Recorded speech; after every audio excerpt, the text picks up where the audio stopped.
इस वीडियो में मैं आपको एक पावरफुल लिक्विडिटी स्ट्रेटजी रिवील करने वाला हूं जो डेली 4,343 रुपये तक प्रॉफिट आपको दे सकती है। और यही स्ट्रेटजी प्रो ट्रेडर भी यूज़ करते हैं, लेकिन मैं इसको इतना सिंपल बना रहा हूं कि बिगिनर भी इसको फॉलो कर सकें। तो अगर आप वो स्ट्रेटजी सीखना चाहते हैं जो सच में प्रोफेशनल यूज़ करते हैं तो यही है वो। चलिए शुरू करते हैं। इस स्ट्रेटजी का पूरा फोकस एक की कॉन्सेप्ट पर है। लिक्विडिटी असल में होती क्या है? सिंपल टर्म में लिक्विडिटी वो एरियाज होते हैं जहां मार्केट में पैटर्न ऑर्डर्स देखे जाते हैं। चलो इसे एक प्रैक्टिकल एग्जाम से समझते हैं। मान लो आप एक चार्ट देख रहे हो और डिसाइड करते हो आप एक स्पेसिफिक लेवल पर बाय करते हो। मतलब आप मार्केट से कह रहे हो कि मैं इस प्राइस पर बाय करने के लिए रेडी हूँ। सेम प्रिंसिपल तब भी अप्लाई होता है जब मार्केट में आप सेल ऑर्डर प्लेस करते हो। तब भी आप मार्केट को बोल रहे होते हो, हे मैं इस प्राइस पर सेल करने के लिए रेडी हूँ, और इससे उस लेवल पर लिक्विडिटी बन जाती है।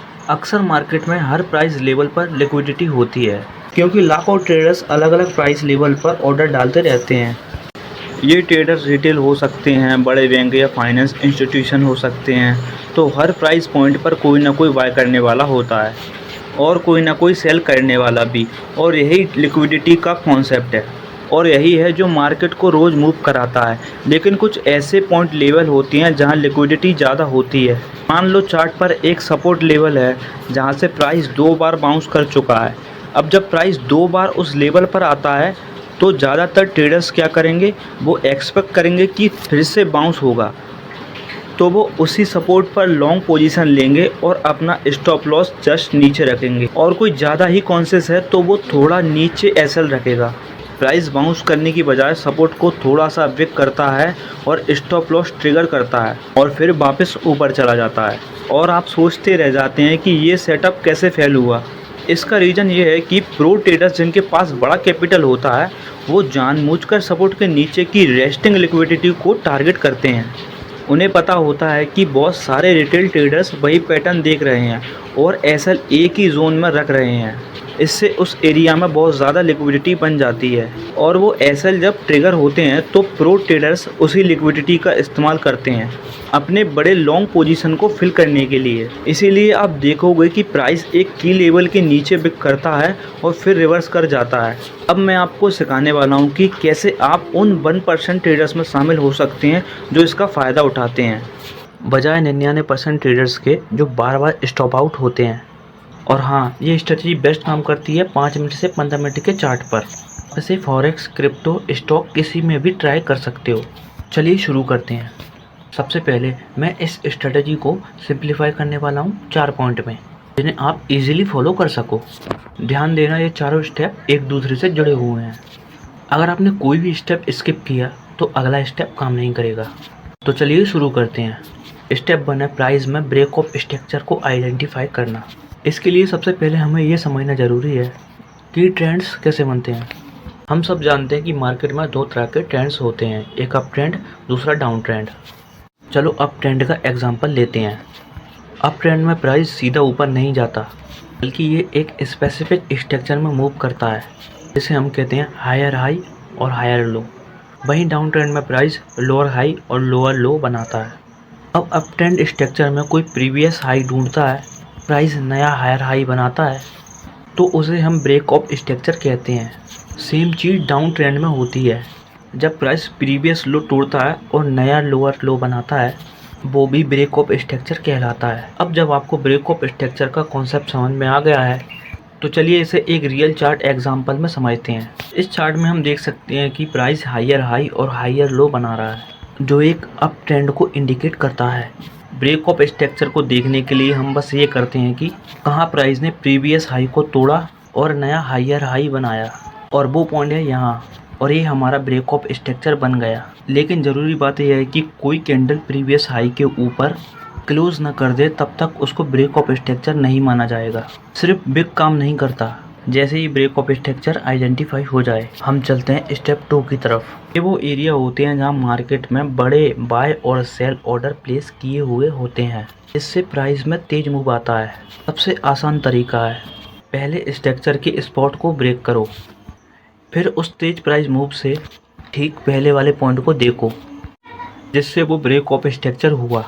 अगर मूव ऊपर की तरफ था तो शार्प मूव से पहले वाला एरिया डिमांड जोन कहलाता है, और अगर मूव नीचे की तरफ था तो वही एरिया सप्लाई जोन कहलाता है। अब वापस आते हैं अपने पहले एग्जाम्पल पर।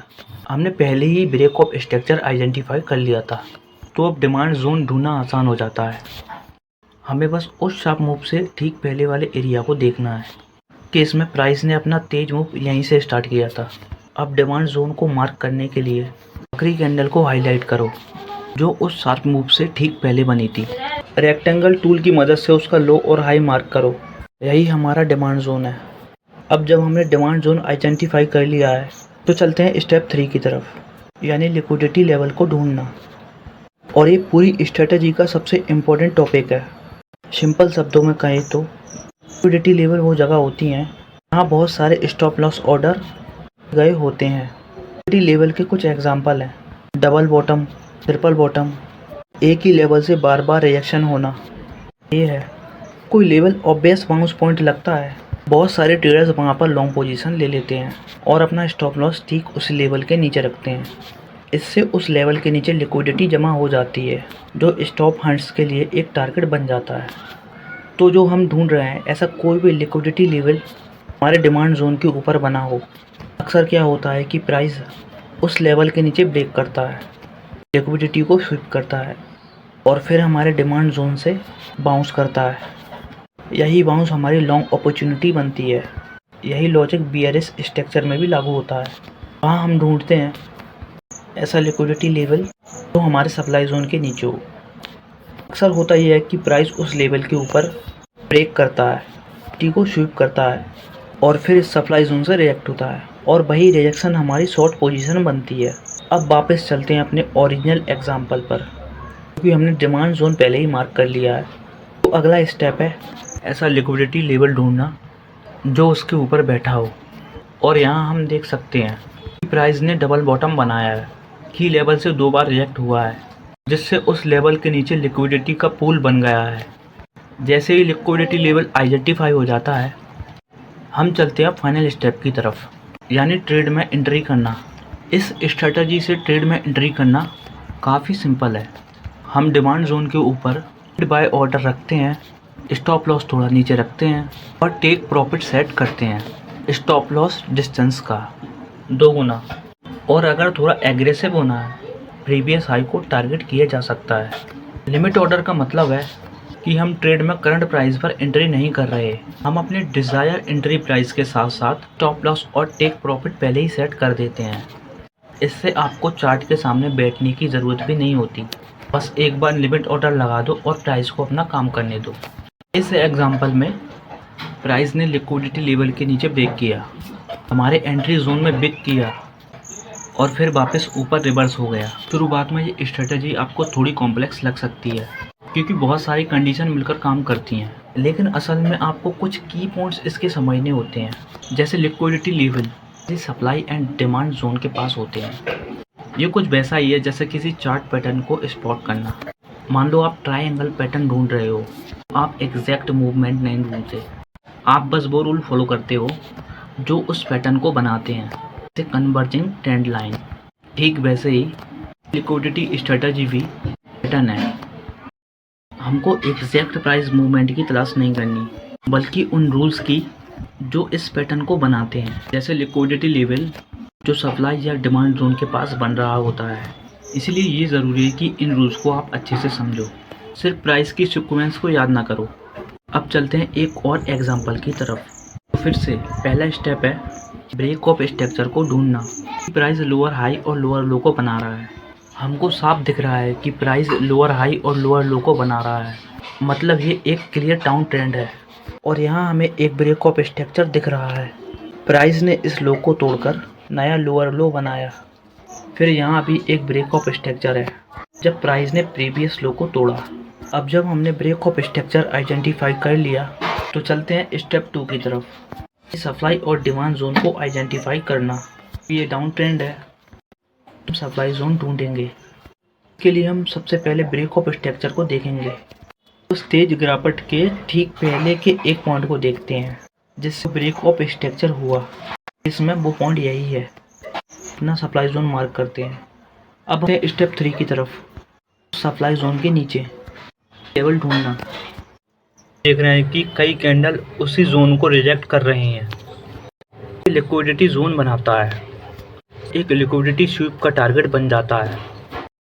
अब हमारे पास एक सप्लाई लेवल है जिसके नीचे लिक्विडिटी लेवल मौजूद है, जो इस पैटर्न को एक वैलिड लिक्विडिटी पैटर्न बनाता है। अब चलते हैं स्टेप 4 की तरफ, यानी ट्रेड में एंट्री करना। क्योंकि ये डाउन ट्रेंड है तो हम मार्केट को शॉर्ट करेंगे, मतलब अगर प्राइस नीचे जाता है तो हमें प्रॉफिट होगा। एंट्री के लिए सप्लाई जोन के बॉटम पर एक लिमिट शॉर्ट ऑर्डर रखें, स्टॉप लॉस थोड़ा ऊपर सेट करें और टेक प्रॉफिट प्रीवियस लो पर सेट करें। फिर बस ट्रेड को चलने दो।